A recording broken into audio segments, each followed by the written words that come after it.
Today, we all thought that we are keep on discussing that there is a substantive law and procedural law. What is the interrelativity, relatability between the two? And before we will ask the speakers to take things forward, since one has had an experience on the judicial side and Mr. Sharma has academic take forwards and the knowledge as such. So we will ask Dr. Subhash Sharma, what do you feel that as to in what way the academics can be taken into these forwards? And similarly, we'll be asking Justice S.D. Anand, what made him think that we should give the insights on such a topic so that the students, professionals, lawyers, and common man would understand the interrelativity relatability of the substantive law and procedural law. First, I would like to ask Dr. Subhash Sharma as to, do you feel that in the academics, this subject should be introduced as such, or it is only by, like normally we all lawyers and all students who are of the around 2 decades in the profession or in the teaching faculty, where it is only with the flux of time they learned all these aspects. Yes. What do you feel on all these aspects, and what do you feel that it will have a role in the academics? Over to you, Dr. Subhash Sharma. I'm glad that you joined us. Good evening, sir. Good evening to friends. Honorable Justice S.D. Anand, Advocate Mr. Chatraji, and dear friends. First and foremost, I express my gratitude to Mr. Chatra for having very kindly arranging the series of webinars on the relevant topics. And in the sequence is the today's webinar. I am beholden to Justice Anandji for accepting a person of my humble academics as his partner in the deliberations. So it affords me a rare opportunity to learn from a jurist in his own right. So coming to the theme of today's webinar, as Mr. Chatra has asked me, from the academics angle, I will be focusing more. The webinar's topic is Substantive Law and Procedural Law, Interse relatability. What is the relationship between the two, basically, if we say. So we find that so far this topic is concerned, as it was being pointed out, that from academic angle, it is important or not. So first and foremost, I would like to say that it's a very important, but all the same, a very ignored topic. So going by maybe in the discussions also, academic discussions, practical discussions also, and in the classroom also, we do find that it is not given much importance so far the curriculum is concerned, so far as the academic discussions are concerned. It's ignored, but I do feel that it is quite important to talk about. It has remained a part of introductory lectures. So far, we talk of our classroom lectures, etc., with very rudimentary answers. So that means when a question is raised, often we saw when we start with the substantive law, giving a classification that there are 2 kinds of laws, substantive laws and procedural laws. These are the substantive law examples. These are the procedural law examples. Then we say very elementary type of answers we give, that procedural law makes the substantive law a reality. It is law in action. It is aid to the substantive law, etc., etc. So that means we fail to just go into the depth of it. So, but I find that it is much more important relationship so far as concerned. It is more intense, it is deep, and it is very important. My argument, when I will be just participating with my humble knowledge, that substantive and procedural laws are the what I would like to just establish by way of my arguments, that these 2 laws are the warp and woof of justice. So warp, to my mind, it is the substantive law, and the woof therein, that is interwoven, that is the procedural law. So that means these are 2 parts and integral parts which cannot be separated. When the cloth is there before us, we fail to mark a distinction that of which this was the warp and this is the woof. So that way, that is the close relationship between the 2. But so far as the 2 categories of these laws are concerned, we find the objective of both of them is one. That is the single one, that is doing justice. Basically, both of them aim at delivery of justice, achieving the justice. Now the question comes, what is justice? So then we will be in a position to justify that what is the contribution of the procedural law and what is the contribution of the substantive law and so forth. So there are many definitions which you find to this concept of justice, but primarily these surround around the substantive laws. When you find the authors defining, the jurists defining, so they just more take into consideration the substantive part of it, not ignoring largely this procedural part. So in the layman's definition, I just quote in my classes that in a few words, it is giving everybody his due. Justice, we say, giving everybody his due. What is due to him? If that is given, it is justice. If not given, that is not justice. But in this, again, I would like to say that giving everybody his due, giving is the processual part, procedural part. And what is due is the substantive part in the form of law. So that means both are in these 4-5 words. We find that two important words, giving and due. So these are both integral and both just describe the substantive and the procedural parts of law. There is a modern thinker, just many thinkers have given their definitions, but John Rawls is the modern jurist who has given the concept of justice. He gives two cardinal components of this justice. And again, we will find that the focus largely remains on the substantive part of it. Number one cardinal principle, according to him, is each person is to have an equal right to the most extensive basic liberty compatible with the similar liberty for others. So that means when liberty is to be given, focusing on that liberty as an integral part of this justice, he says that extensively that should be given, but care should be taken that others are not deprived of that liberty, which is due to them also. And second component for him is social and economic inequalities are to be arranged so that they can reasonably be expected to be to everyone's advantage, and in such manner that the positions and offices to which they attach are open to all. Again, basically, this is principle of equality. So we, in sum and substance, we find John Rawls just giving two parts of it. One is equality, that means in the form of liberties. Other is equality in the form of distribution of these inequalities, maybe social inequalities, economic inequalities, etc. So care to be taken that one avails to the maximum extent and the others are not deprived of them. So that means, to my mind, the focus largely remains on the substantive law, which was earlier by the different authors.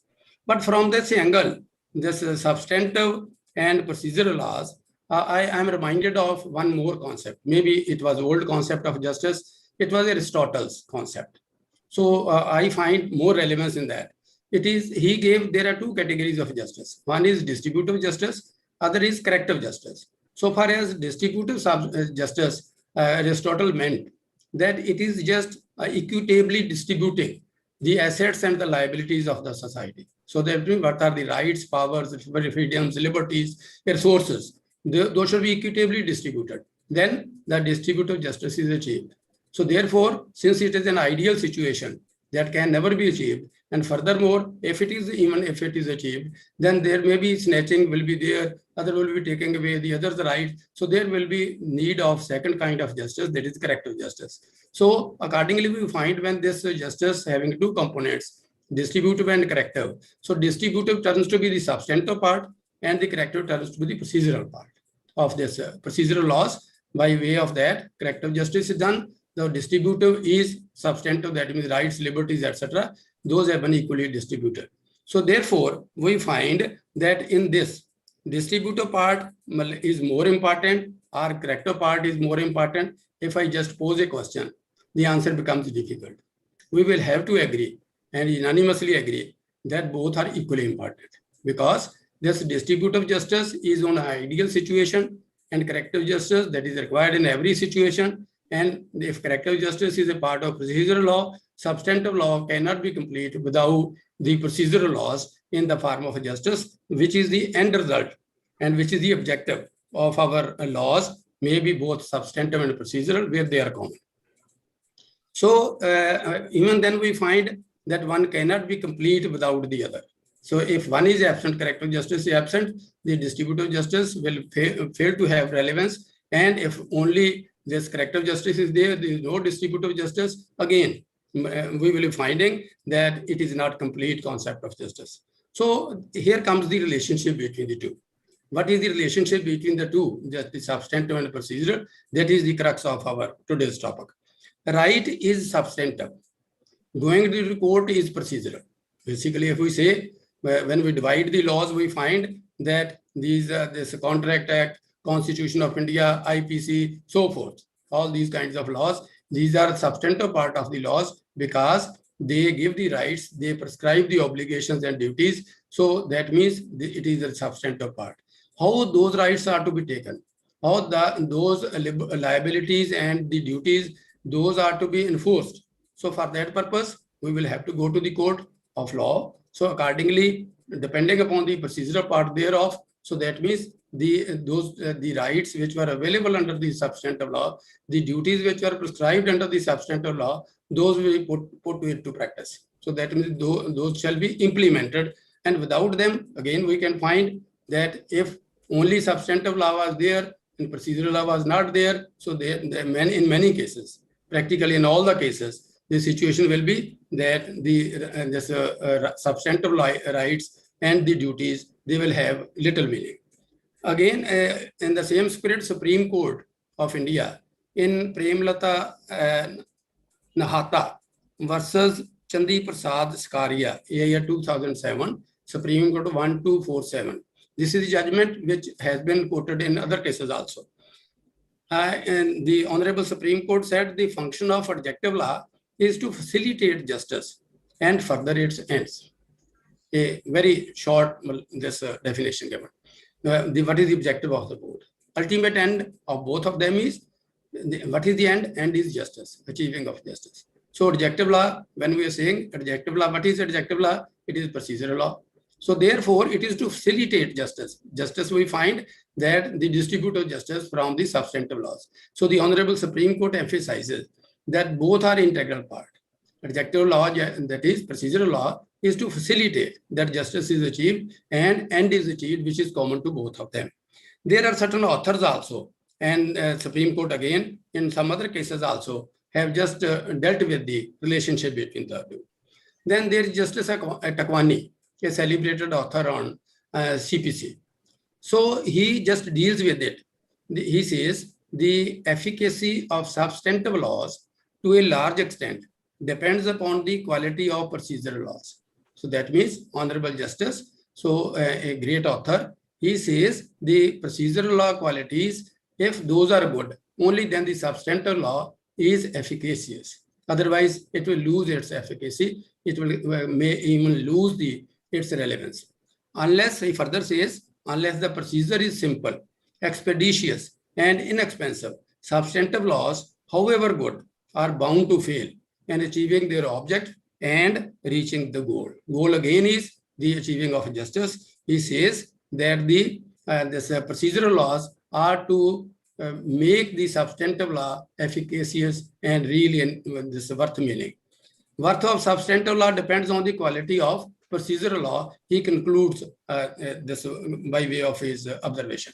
That means substantive law, whether it is good law or bad law, it is worth or not of any worth, that the quality of procedural law, that will determine. So that means, again, if procedural law is weak, procedural law is not up to the mark, so substantive law becomes meaningless. This is Justice Takwani, a very celebrated author, saying. Again, we have Halsbury's Laws of England, a very good source so far as the law students are concerned. Halsbury's Laws also make a mention of this relationship. In the words, procedural law is an adjunct or an accessory to substantive law. The interplay between them often conceals what is substantive law by providing a remedy and implements the well-known ubi jus ibi remedium. ठीक है, जहाँ problem है वहाँ उसका solution भी है. So that means where there is a substantive law, there need to be a procedural law. If procedural law is not there, the remedy cannot be found. So Halsbury's Laws of England, they say, however we call procedural law is accessory, it is an adjunct, giving a subordinate position. But even then, If it is missing, it is lacking something, so the remedy cannot be found. So remedy is found from the procedural law itself. There is a great jurist, Justice Krishna Iyer, who is often quoted. In the case of state of Punjab versus Shamlal Marari, year 1976, Supreme Court, 1177. Honorable Justice Iyer, he used his words. We must always remember that processual law is not to be tyrant, but a servant, not an obstruction, but an aid to justice. It has been wisely observed that procedural prescriptions are the handmaid and not the mistress, a lubricant, not a resistant in the administration of justice. After all, courts are to do justice, not to wreck this end product of technicalities. In this, he is a great jurist. Everybody, I don't think that there may be any judge of the Supreme Court who has not relied upon any judgment of Krishna Iyer. But I beg to differ. Basically, again, as it is the just routine and the practice, that means we say the procedural laws are something subordinate of little worth, and that substantive laws are little bit more important. So Justice Iyer is also emphasizing on that it is to facilitate, it is to help that. But I feel, to my mind, that this procedural law, if it is 1921, the procedural law is turned to be 21, and the substantive law remains 19%. This is my personal observation. With all humility, I just beg to differ with this observation. So, but all the same, we are all unanimous on this point that there is no clear demarcation between the two. We cannot say this is only the domain of substantive law, this is the domain of this procedural law, and both can exist independently. This is not so. We agree that both are interdependent. One loses its sense without the this presence of the other. So therefore, we find that the interrelationship is there. How intimate that relationship is there. So we will try to just find out from some other sources. So far as Code of Criminal Procedure, there are two important procedural laws, CPC and CRPC. So apart from that, we also say evidence law is also there, Limitation Act is there, and this Fee Courts Act, etc., we can talk of. So far, Code of Criminal Procedure, 1973 was there. When it was to be enacted, so it was the 41st report of the Law Commission given in 1969, whereon the recommendation was made, and accordingly, why the importance is there, why a new CRPC should be there. So there was some observations made by the Law Commission of India. So amongst these, there was an observation that in regard to importance of CRPC, the Commission said CRPC is mainly an adjective law of procedure. Its object is to provide a machinery for punishment of offenders against the substantive law. I would like to underline this. Normally we say that so far as saying it provides machinery, so that is there. But the Commission says its object is to provide a machinery for punishment of offenders against the substantive law, that is IPC. In fact, two codes are to be read together. So I underline that. Two codes are to be read together. We cannot say that if only IPC is studied, that is important, and we have studied criminal law, and if only CRPC is studied, we have studied criminal law. Both are to be read and read together. So here lies the question raised by Mr. Chatra. So that means from the academics angle, normally we emphasize on substantive laws, leaving aside procedural laws. That means it is only in the code that it is to be made use of. So, and accordingly we find if we do so, we will be failing to appreciate the provisions of the CRPC, IPC also.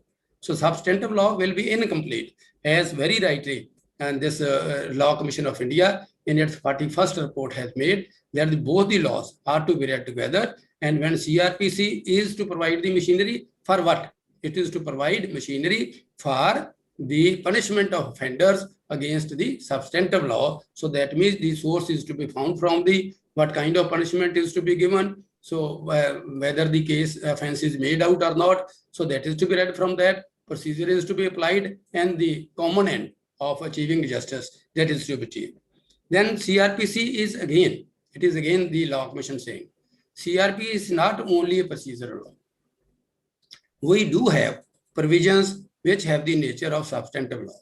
So all of us understand that preventions of offenses and particularly maintenance, sections 125 to 128 of CRPC. Chapters 8 to 11 deal with them. So we find that these are the provisions of primarily substantive law, but found in the procedural law itself, realizing. And when it comes to the cases of maintenance, all my advocate friends will appreciate that instead of going to Hindu law of maintenance, so we just rely upon, everybody prefers to file a suit under 125 CRPC. So that means because that is more efficacious. That brings about results in a better way, in an effective way.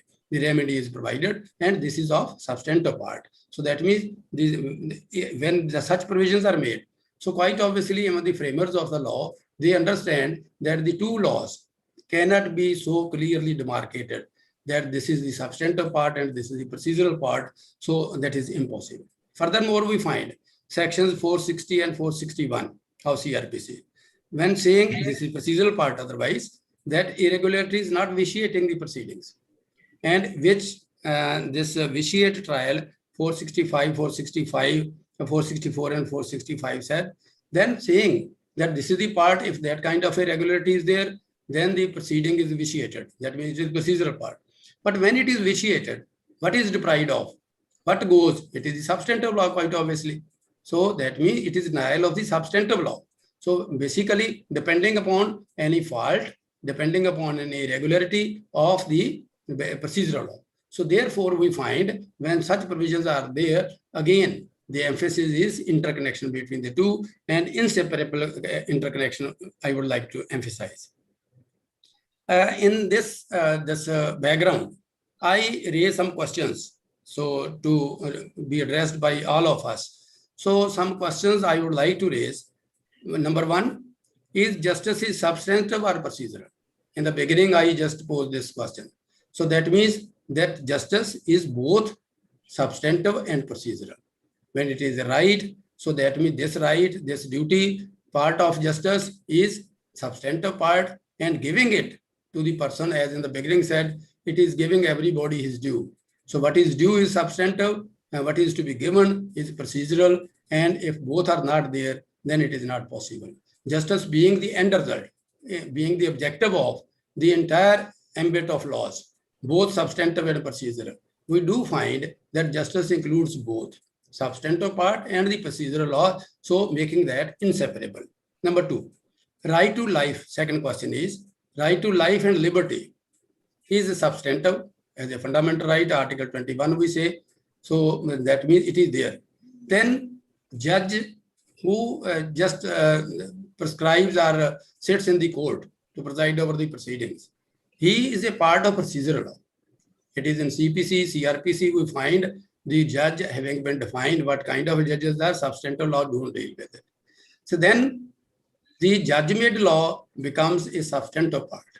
If it is so inseparable, that means those can be, there's an inseparable, if they had been separable, that it is a procedural part, so judge being a part of the procedural law, his verdict, his that observations, his saying that any principle of law given. So judge-made law would have been missing from the substantive part of our laws.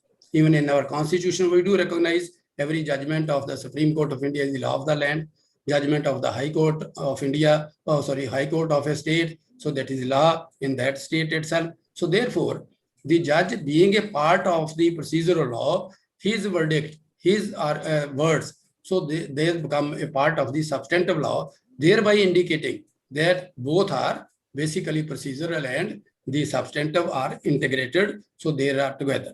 Third question is, why procedural law, CRPC, has substantive provisions as like maintenance, I made earlier reference. I was surprised that where we should put the Limitation Act. Normally, categorizing, we say Limitation Act is just a procedural law. But saying that Limitation Act saying that after this interval of time, no suit can be filed. And what will be deprived of to the person? It is the substantive part. So that means the Limitation Act To my mind, it is both part of procedural law as well as the substantive law, because it is depriving the substantive part of the law. So by way of a procedure that is prescribed, so that means it is both. So that means making that it is not separable between two. Then plea bargaining is a substantive part of procedural law. What is in plea bargaining? All of us fully understand that it is that just sharing with our rights, substantive part of our law. That means the punishment is given. That means, for instance, 5 years or 3 years punishment there. We agree in this plea bargaining that let it be 1/2 of that, 1/4 of that. So that means we are agreeing and sacrificing what? The substantive part of that, being a part of the procedural law. So we find the plea bargaining includes both substantive part, sacrificing the substantive part of that. So, and accepting something of the substantive part through the instrumentality of procedural law. Then restitution as a concept, and equity rights. Basically, what are these? If these are rights, we say restitution is the right, equity rights are the right. So right being substantive part, but they are placed in the procedural part of the law. So quite obviously, again, emphasizing that the substantive and procedural laws cannot be separated. Then what is the status of a civil right without the execution of a decree or an order? Supposing Order 21 is missing, and the procedural part earlier that court has given, the decree is also there, order has been made, and execution cannot be there. So what will be the fate of the substantive law and this part of procedural law? Execution, so that means we say CPC is incomplete without execution, Order 21. So therefore we find that execution, putting into practice, achieving in reality the justice, the right that was there under the substantive law, and there may be many more questions, so we can raise this. And last question I would say that as you posed this question, Mr. Chatra. So when we prepare a competent advocate, law student is to become, so should he have proficiency in substantive law or the procedural law? Here I would say that in the classroom, earlier in the beginning I said that we emphasize on the substantive law, leaving aside, giving little importance to the procedural laws. And what is the end result? The student who is proficient in the procedural law has to learn in the courts. When they come, so if time permits, I can say there were students. So I am just reminded, I wrote one article on legal education. So saying that it was real story, that in a marriage party I was there, I came across 3 students. They came to me. I asked them how your practice is going, and they said good. So then I asked that what is the relevance of the classroom studies in your practice? One saying and that very important. So those are very relevant. Others saying somewhat relevant. Others saying not at all relevant. So all of them are that's correct. Basically saying not relevant because the procedural part was missing, and they had to learn there in the courts and spent many years for that. I again in the lighter vein, I would say in the Saint Soldier itself, I was having a very poor student. So that means poor in studies. His father was an advocate, senior advocate. So then when he passed out, he came to me one day in connection with some work. And there was a teacher in our college, very brilliant teacher. Otherwise, she was selected as a judicial officer, as a magistrate. So she was posted there where he was practicing. He came, this teacher was very brilliant and had a very good placement so far. The PCS examination was there. He said, sir, so and so ma'am, so nalayak hai wo to, usko to aata hi kuch nahi hai. So मैं तो समझता हूँ कि मैं भी बन सकता हूँ जज अगर वो बन सकती है. So where it is lacking? Basically, how he could dare to say these words? Basically, because the procedural law, not only to the advocates going into the courts, even the judges, when going to the courts, they have to just rely upon the senior advocates and face the situations like these comments. So basically, for the reason that procedural law is missing. So I just say the yesterday education, legal education, and the today's legal education. We will say their efforts have been made by the Bar Council of India and all of us. Basically, that the today's legal education should be better than that of yesterday, but it is not. What was missing? When me and this Judge Sahab, they were the students. We used to have the part-time lecturers, the senior advocates. So those were teaching the procedural laws. So today that is missing because on those days there used to be evening classes, and those senior advocates taking pride in that I am a teacher in the law college, sacrificing their practice. They used to come, and then the stuff could be better. Today we find, first and foremost, I must admit that the teachers are not ready to take the procedural laws.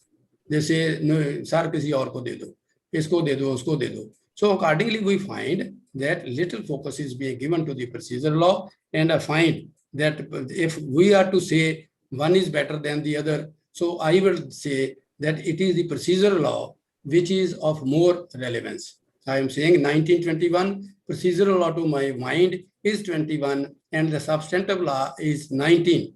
So in comparison to that, so therewith I conclude with these words that substantive law is the body, and procedural law is the breath and blood in it. The living body of justice loses its identity in the absence of either of the two. Thank you very much.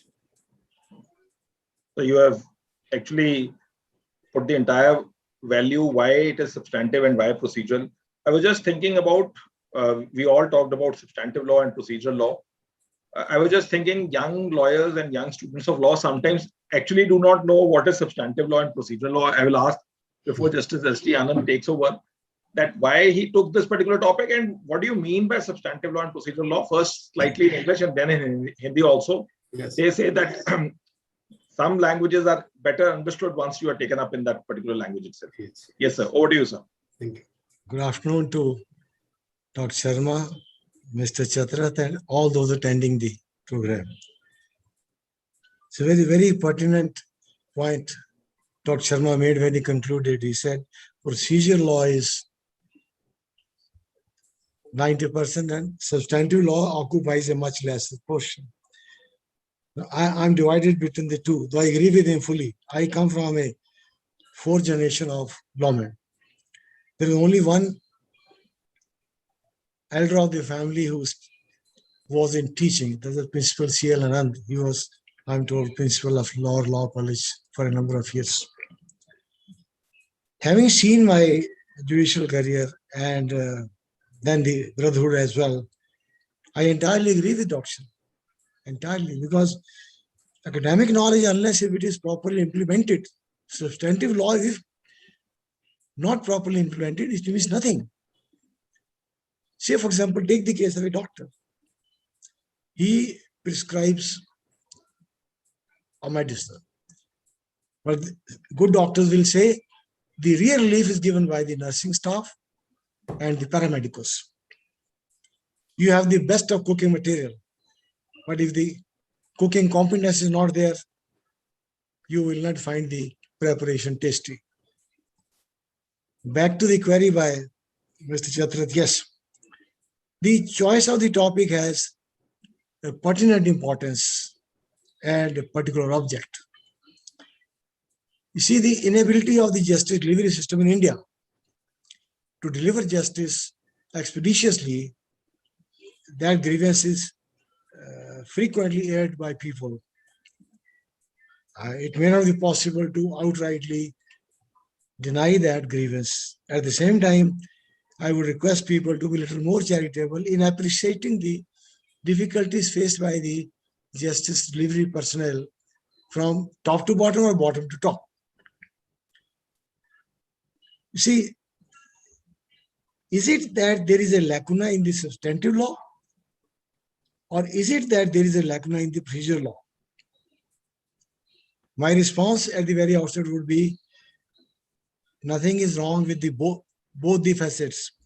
The only difficulty lies in the, if you permit me to say, a casual or lackadaisical manner in the implementation of the procedural law.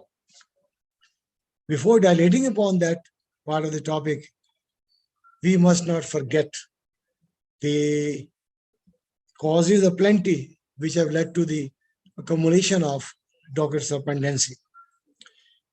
Kindly see, there is large-scale enlargement of the roster with which the superior courts, please read high courts and this apex court, they have to deal with. The commercial law, the field of commerce has expanded substantially, nationally and internationally. Largely, it is attributable to the reception of permissibility of the FDI liberty. Not many fiscal legislations have come into play. To take a very crude example, Section 138 of the Negotiable Instruments Act. There was a litigation also, suo motu cognizance by the apex court. The apex court is keen to find out why do the matters under the Negotiable Instruments Act 138 in particular get delayed. A committee of senior lawyers was appointed. They have made their suggestions. The court has considered those suggestions. Then the matter has already been referred to another committee headed by a former judge of Bombay High Court. Approved directions, some of which have followed, some will follow. I will at some proper place make my own suggestions pertainable to the ground reality. But let this not impede our deliberation today. The judge-litigant ratio is yet another contributor to the impediment in the dispensation of justice at an expeditious pace. There has been a lot of acrimony from one side or the other side. Some people feel no, the mere non-availability of judges or judicial officers will not make any difference. While people have their different point of view, we would not get into that. That would touch the merits. Let them fight it out. Then the PIL facet. People have become very conscious of their fundamental rights. There are people who want to espouse the cause of public interest, the environmentalists, the PILs pertaining to the women empowerment. Be that as it may, we also cannot forget the outcome of the federal structure. We love our Constitution of India. It provides for a federal structure. Initially, post-partition, the entire country had, the states all over had government from one particular party with the exception of one or two. Things were very rosy, things were very comfortable. Now things are different. And now the friction is there. We are not on that who is accountable for the friction, because that is a discussion which will be barred by the sub judice rigor. There are disputes between Delhi government and the central government. There are disputes between the central government and the West Bengal government. There are disputes between Maharashtra government and central government. Those will be sorted out on the judicial side or by way of appropriate legislation. Like in case of Delhi, the act has been amended and powers, large-scale powers given to the Lieutenant Governor. We must understand that these are the causes which extend the roster of the courts. Courts have been held late night hours as well, early hours as well, so that natural justice and proper hearing is afforded to those who had been awarded an award of hanging, death sentence. The mandate of the courts is justicing, and courts do not bother about whatever they have to do to ensure that the justicing exercise is open to the charge, is not open to the charge of arbitrariness or denial of justice. They want proper hearing, proper justicing, and adequate hearing. Recently, I came across a report on the net which said that there are as many as about 6, 7, 8, 9, 8 cases pending in the apex court, out of which as many as 49,000 cases have not even been able to come up for concession for a preliminary hearing. This is what my Lord Justice Chandrachud declared in the open court, while sharing the concern of the court that they are concerned with the non-holding of the physical hearings, but they have to take care of the health of all concerned, the lawyers, the consumers of justice, the judges, and everybody. The question is, it's a new phenomenon, the pandemic. So we have to ensure that things are dealt with as expeditiously as possible, whether by way of virtual hearing or otherwise. And things are proceeding in that manner. We all understand, we in the field of law and those knowledgeable even otherwise, that laws are framed to answer the needs of the society.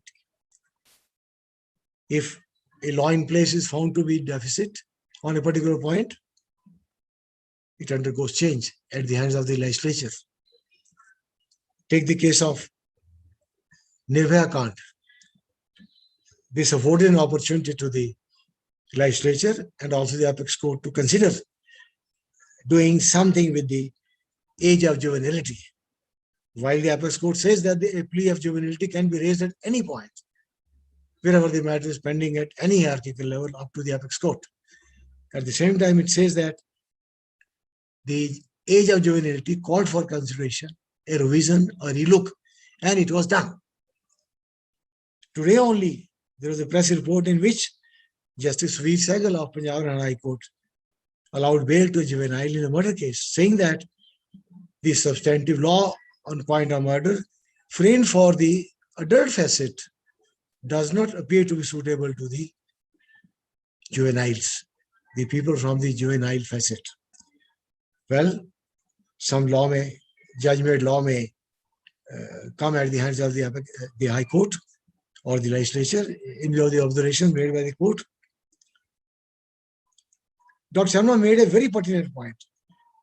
Crudely speaking, we will say the Indian Penal Code is substantive, the rent law is substantive, the environmental law is substantive, the company law is substantive, the consumer law is substantive, taxation laws are substantive. The judge-made law is as substantive as the laws framed by the legislature. It has been accepted by practice also, and that is the legal position. Now, insofar as the substantive laws framed by the legislature are concerned, the procedures are prescribed by the legislation. The CPC is their Civil Procedure Code, the Code of Criminal Procedure.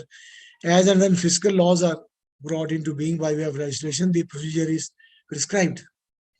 But judgment law has to be implemented in accordance with the practice and principles of natural justice. The choice of the topic also has yet another relevance when we discuss the interse relatability of the topics. As Dr. Sharma very rightly said, these are intertwined.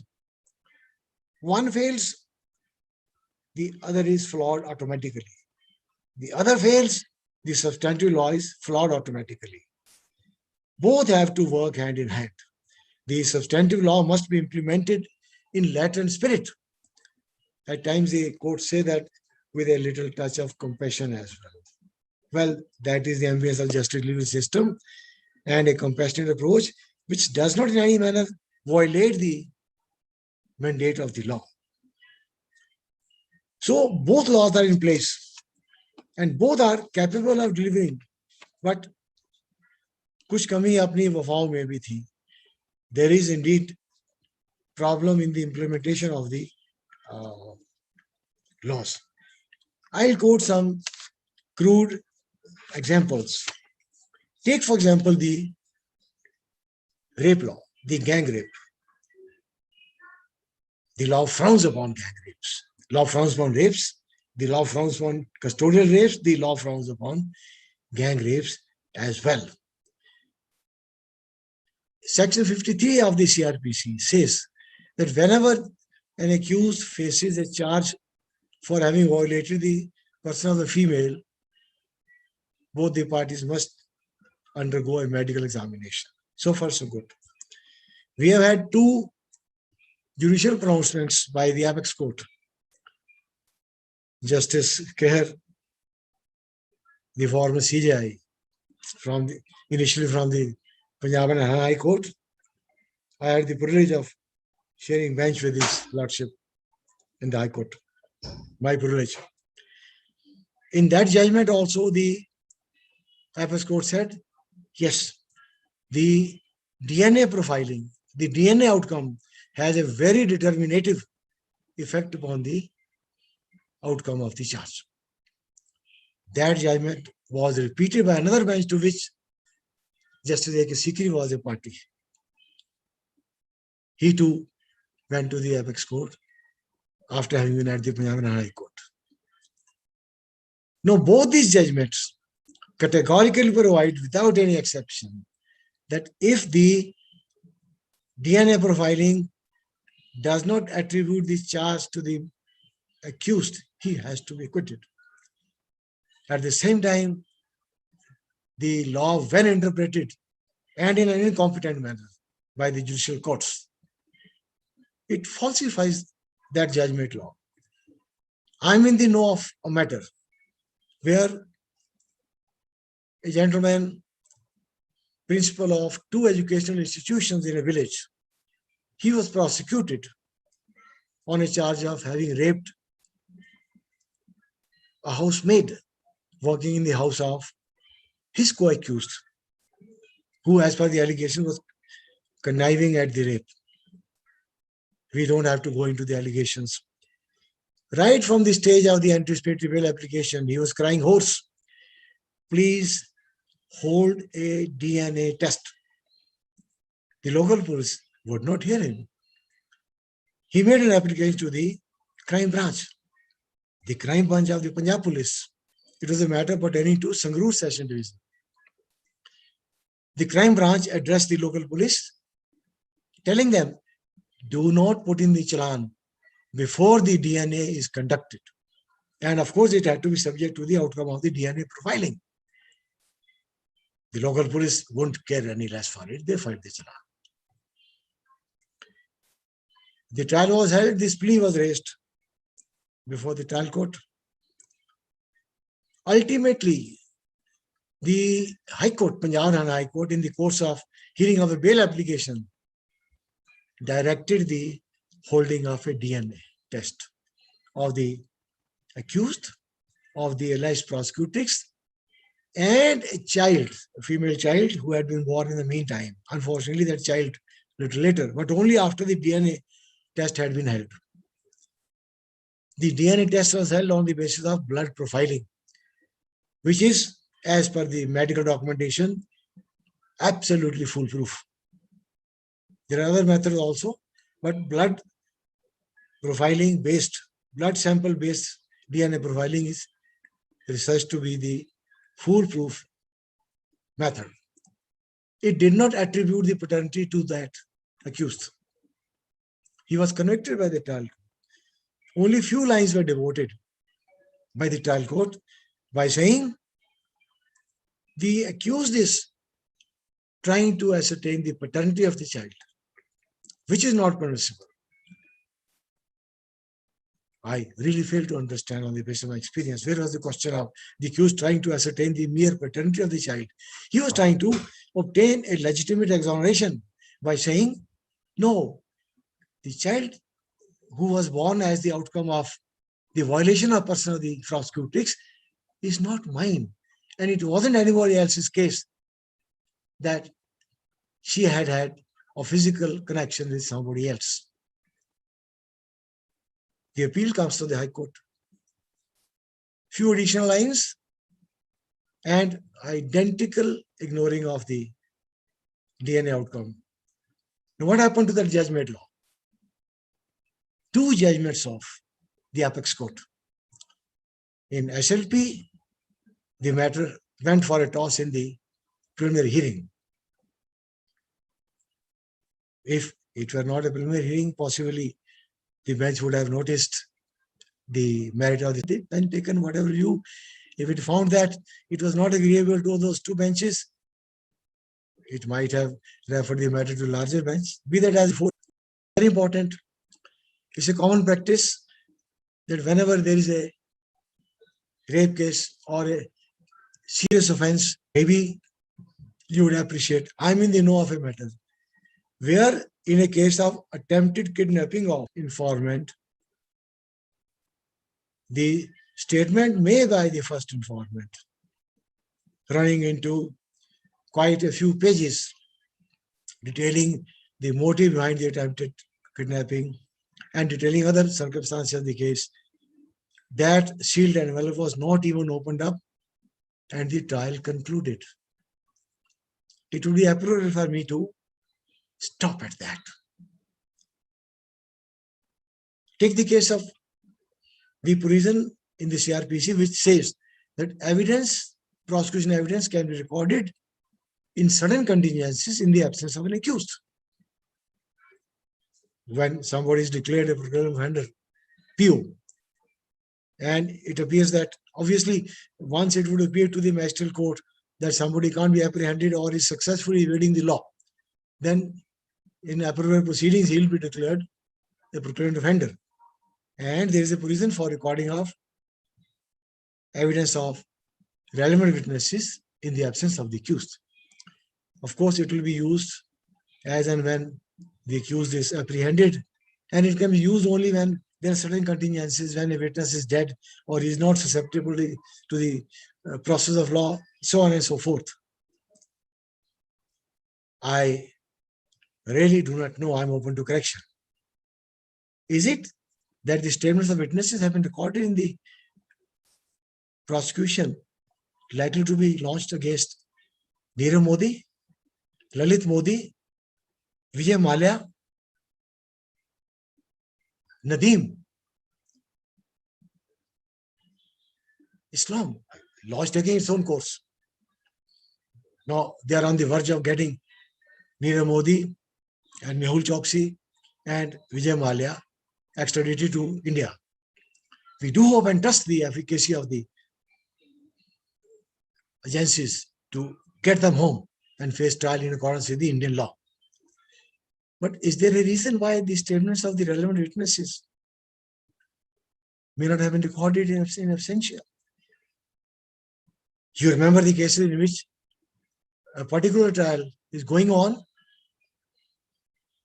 but certain number of witnesses have faced extinction. They have been killed before the statements could be recorded. Please allow me to refrain from mentioning that case. I would not even touch that aspect about why is any such particular case pending for so long. Any and every case, whether it's a small case or it's a serious case, it must come to an end as expeditiously as possible. CRPC would tell us the trial has to be held on day-to-day basis. There were times, I know that, when a summons from the Court of Sessions will go and all agencies will make all out efforts to effect the service.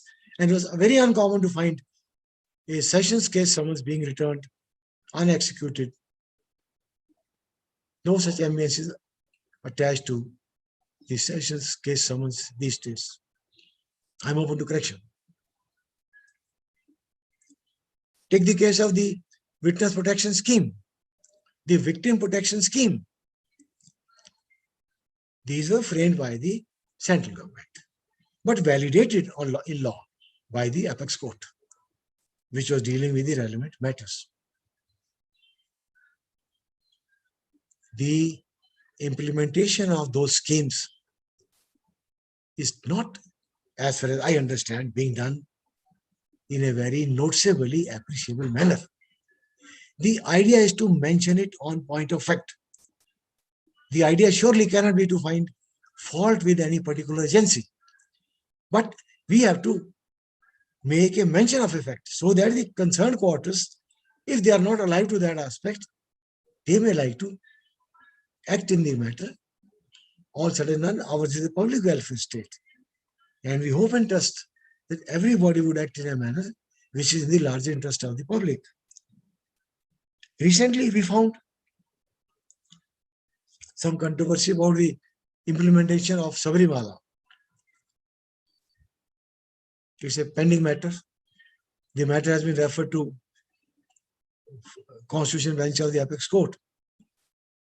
You may please allow me to refrain from offering my observations. During the last week or so, there was a judgment wherein the Apex Court commented very adversely upon the manner in which statement under section 313 CRPC of an accused had been recorded. The apex court observed that it had been recorded in a very casual manner. That is a very, very correct observation, factually accurate observation. It's been a matter of common observation that the statements under section 313 CRPC do not invite the appropriate attention of the presiding officers. When I say presiding officers, means most of the presiding officers. Allow me to restrict myself to this. Quite a few of the presiding officers. There are indeed judicial officers who understand and appreciate the importance of it. But there is another segment as well. There is the other segment as well. Only if the judicial officers, those who do not do it, my reference is to them, if they record evidence by themselves, they hear the witness, dictate the evidence. The prosecuting evidence concluded, they are in the know of whatever each witness has said. They can very conveniently proceed to record the statement under section 313 CRPC, and there is no possibility of any incriminating piece of evidence being left out. The apex court did, in a judgment, talk about the installation of CCTVs in the courts as well. Installation has come about in certain courts. The number is not very large. The installation of CCTVs also takes care of the security aspect besides the functional punctuality aspect. No offense meant, but we must appreciate something which is appreciable. The law provides for award of compensation in a false prosecution, in a vexatious prosecution. But ultimately, how many courts do that? It's not in all cases that a prosecution launched may be found to be false or vexatious. But if it is found, proper compensation should be awarded. We advert to the CPC. CPC provides for a restricted number of adjournments. But we find that the adjournments are granted by the judicial courts. I'm referring to the courts up to the district courts. In certain cases, on the virtual drop of a hat. Now, what is the use of having that provision in the CPC if we have to grant casual adjournments? I would not elaborate this aspect any further in detail. I'll quote only one instance. While holding civil roster as a single bench, I came across a case, very interesting case. There was a matter in which the plaintiff had been granted as many about 74 or 75 adjournments for reducing the affirmative evidence. The plaintiff was not able to reduce the evidence, and plaintiff's evidence came to be closed under the order of the court. That order was not challenged in revision before the High Court, and the matter was adjourned for defendant's evidence. Only a part of the defendant's evidence had been recorded when the plaintiff came forth with an application for the framing of a rebuttal issue. On point of fact, no issue on rebuttal arose from the pleadings of the parties. That apart, the application was allowed, and obviously the onus fell upon the plaintiff to produce the issue in rebuttal, and he got yet another adjournment to produce evidence. I allowed that revision petition because that amounted to circumventing the provisions of ambient nature of the Civil Procedure Code. The discernables, the lawmen amongst you would agree with me. It's very rare that the civil courts at the trial level record admissions and denials. It's very rare that the civil courts record statements of the parties before issues. The routine certifications, I'm referring to a very particular point. The High Court has issued instructions that arguments in civil matters by courts up to district court have to be heard within this period of the conclusion of the evidence. And then the judgment has to come about within this period of the conclusion of argument. It's absolutely fine because things have to be disposed of expeditiously. I mean, they know of a matter where a judicial officer in the state of Haryana kept on furnishing certifications that he has delivered judgments in these many cases, files stand consigned to the record room. And whenever the matter was investigated, I don't reflect on one portion. It was found that he had not dictated judgments in about 350 cases. The English office was not doing its job properly. They could have checked up things from the record room, whether the files were getting consigned. Anyway, the idea is that all concerned must take care. Take the case of child custody cases. I mean, they know of a matter. I dealt with it as District Judge Gurgaon. The matter pertains to the jurisdiction of a civil judge in division, but on judicial side, it was transferred by the High Court to the court of the District Judge. The trial concluded. I should correct myself. The trial concluded, then the first appeal over the High Court, then the Apex Court. And the litigation concluded after a period of 14 years, 1-4. There's one child born to the parties. For 14 long years, the child was with the father. On point of fact, the father was a filthy rich man. It was in evidence. And the mother was a teacher, daughter of a middle-level MNC executive. The boy was studying in the Goenka Public School, Gurgaon. By any standard, it's a very costly educational institution.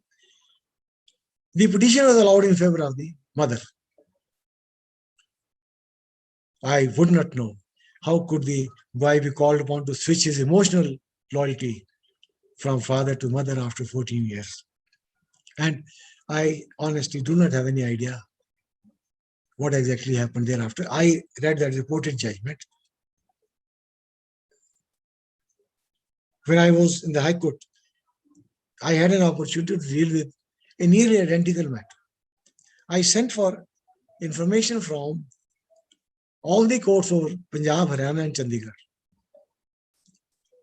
regarding identical cases. The pendency for even more than a decade. The figures of pendency ran into large numbers. And I passed an order on judicial side that such like matters must be disposed of within a period of 6 months of filing. You can say 6 months of the respondent entering appearance, because then only the court will be able to make further progress. I understand that administrative instructions are also issued for implementation, and I can trust that things are proceeding in the right direction. I do understand that with a view to alleviate the difficulty of the civil judge senior division to deal with such large number of cases, powers are delegated to the additional civil judges of various places. That is, judicial officers eligible for promotion were promoted as additional civil judges senior division, so that this could be divided between the civil judge senior division and the civil judge senior division. No, if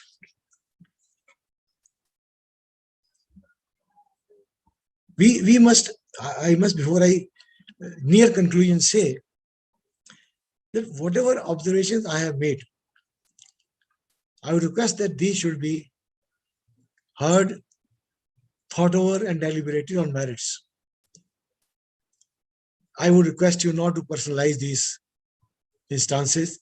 I have intentionally refrained from mentioning the names of the parties. When we relate these cases to individual cases, when we relate it to a particular school of thought, these tend to get perverted. I would withhold it and request you. I'm not saying with a sense of fear, no. I've been a part of the justice delivery system for more than 4 decades. I have no sense of fear.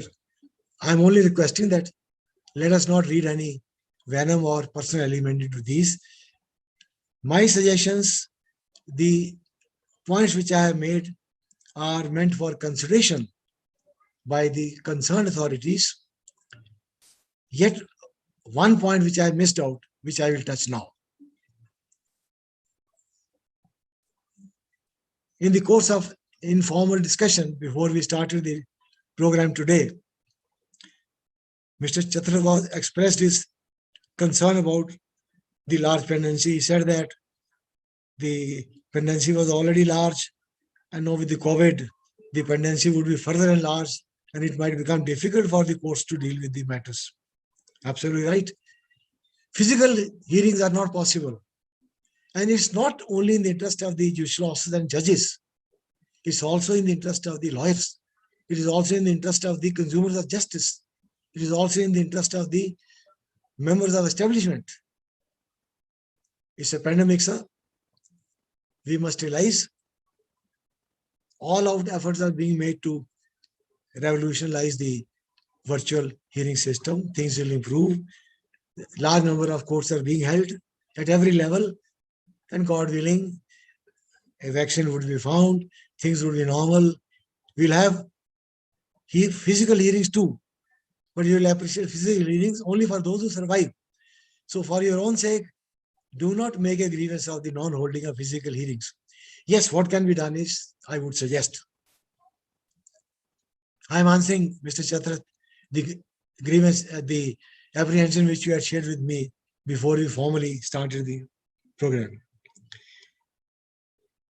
See, we can use this time for preparation of history sheets of cases of all categories. I understand the present Chief Justice had, it was in the press, issued directions for the preparation of history sheets, which must have been prepared. If history sheets are, because these days physical hearings are not being held, the officials have all the time on earth to prepare the history sheets. Once you have history sheets of the entire pendency, even the executions, it's a one-time exercise, sir. And for all times to come, you will be able to zero in on the adjournments which are given on flimsy grounds. You will have more stricter administrative surveillance. Do not misunderstand the word surveillance. No. You will be able to find out the flawed functioning, make a suggestion, and obviously the judicial courts will follow the administrative instructions. Insofar as the, for example, say the high courts are concerned, I get the cue from an exercise which was undertaken a few years ago. I was a part of the law department on a cadre post at that time. If I remember correctly, Justice N.K. Sodhi was the honorable judge in charge of that exercise.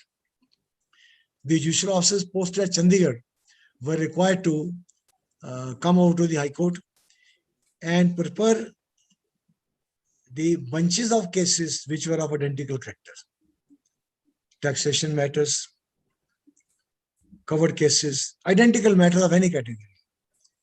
And we did it with a real feeling of dedication, as much dedication as was the dedication on the part of the authority directing that exercise. I believe we have a number of judicial officers in the High Court, number of competent officers of registry or other judicial officers. The bunch of cases of identical nature can be made. That's the job of the registry. That's not the job of the honorable judges. It's for the registry to prepare that bunch and make a presentation that this bunch may be taken up. It may be listed, then the honorable bench will take whatever you would want to. If the bench feels that, yes, these are identical cases, the appropriate orders, whatever thought appropriate will be passed. Then there can be cases which may relate to covered cases. It's my experience, there are cases. And all the days, in all the times in currency, let them locate the covered cases. Let the honorable bench before which it was put deliberate on the judicial side, hear the parties, and take a view. The lawyers, to conclude, can submit written arguments in criminal cases if the defense evidence has concluded or no defense is to be given. Up to the session court, they can give written arguments. The CRPC itself provides for it. If you do not follow, well, we can't blame anybody for that. CPC also provides for filing of written arguments. You should help the courts. You will help the presiding officers a lot when the judicial officers are able to go through your written arguments and take a view. Then, of course, if the learned counsel desire a virtual hearing as well, that can follow in the judicial discretion of the presiding officers. So these are certain points which can help us dilute the increase in the figures of pendency, the dockets of the courts. We all have to cooperate, the lawyers, the judicial officers, and everybody who is concerned with the interest of justice. We will get well, and we will be able to say that our justice delivery system rose to the need of the hour, rose to occasion, and we were able to deliver justice at a reasonably expeditious pace. Thank you so much for the hearing. Jai Hind. Over to Mr. Chatrath.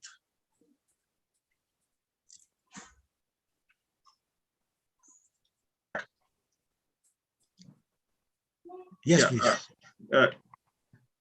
So you have rightly pinpointed as to how things could be there. I'm just reminded that we had one of the sessions with Justice Roshan Dalvi, a former judge of Bombay High Court.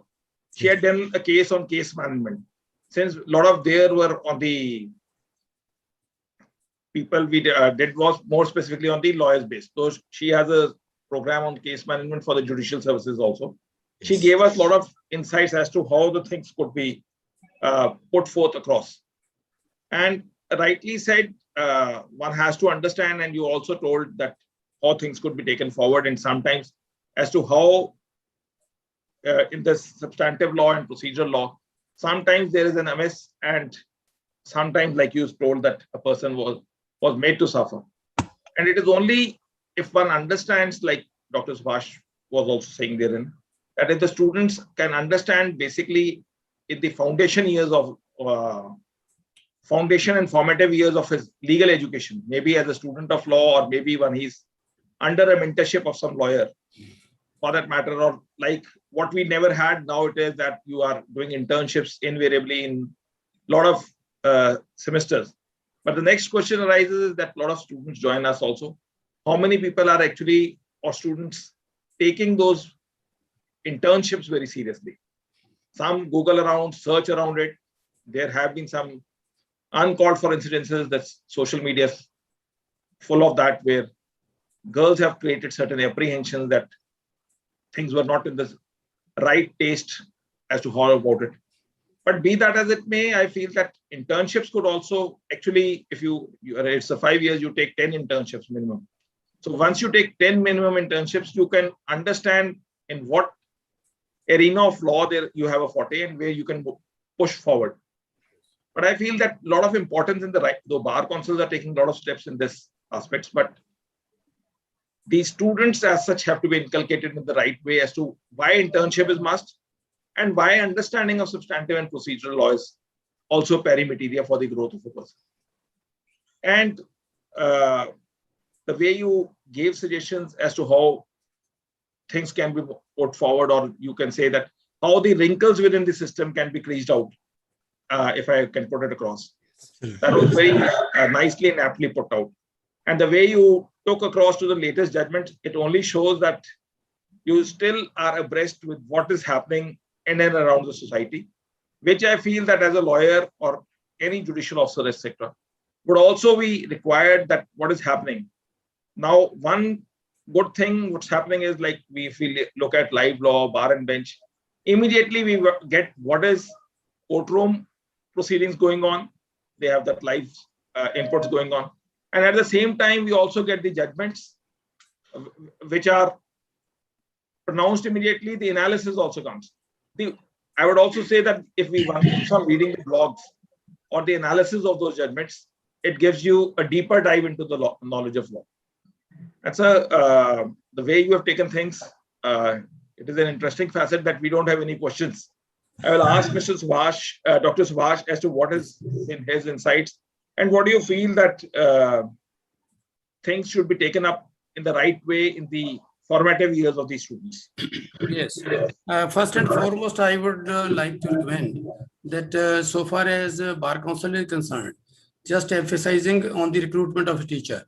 They emphasize that it should be LLM degree and with this UGC net pass. So therefore, one provision should be that the advocates with some experience, say 10, 15 years. So without LLM, they should also be made eligible to join as teachers. This is one. Secondly, as you rightly made an observation, that the internship is the basic thing. So that can lead to proper understanding of the procedural laws, which are important. So as per the directions of the Bar Council and even before that, we in our St. Soldier Law College, we started internship in every semester. That means starting after the first semester itself. But in that regard, I would like to say two things. One, the students are not taking that seriously. That is also right, but that is partly right. On the other hand, the advocates are not accommodating. So that means because they may be busy or otherwise they feel that it is only a formality. Many of our friends, they just simply say, they come, you prepare this file and come to us, we will give the marks. So that means this relationship, bench and bar, normally we say it is the legal education and the bar. That connection is required to be built properly. So this internship is the basic thing. So that can train the people. And secondly, having the experienced people as the teachers of in legal institutions, that can lead to that. You can have former judges. Yes, yes. As part-time lectures. Yes, yes. You can have judges interact with the young lawyers, call it an internship or anything. Yeah. Sir, your lecture is to be fixed. You see, I was taught by Justice S.S. Sandavalia. Oh, very good. So basically, I will be just making you a request and then fixing up the day. Huh? I think it was not without a reason that I made these. No. Aapka, Dr. Sahab, I would say the elaborate manner in which you discuss things, as they say in Hindi, Guru Gobind do khade, kaake lagu paun. नहीं ये तो हरि गुरु आपने जो सद्गुरु दिए दिखाए जो बड़ा आदमी होता है उसके वर्ड भी ऐसे होते हैं. We all have to make effort. Thank you. Yes, it's a joint effort. It's a joint effort, and for the sake of community, for the sake of community better way. Absolutely. Absolutely. Thank you. I enjoyed. It was a pleasure connecting with you. And tomorrow we will be having a webinar on examination of witnesses in the absence of accused in terms of section 299 of CRPC. Do stay connected with us at 4 p.m. And we are thankful to Honorable Mr. Justice S.D. Anand, former judge of Punjab Haryana High Court, and Dr. Subhash Sharma, the principal of St. Soldiers Law College at Jalandhar. Thank you. And everyone, keep on maintaining the social distancing. Yes. Get your vaccination done. And at the same time, keep on wearing your masks. Thank you, Mr. And don't go out of the house until unless it's very, very necessary. Thank you very much. Thank you. Thank you. Bye-bye.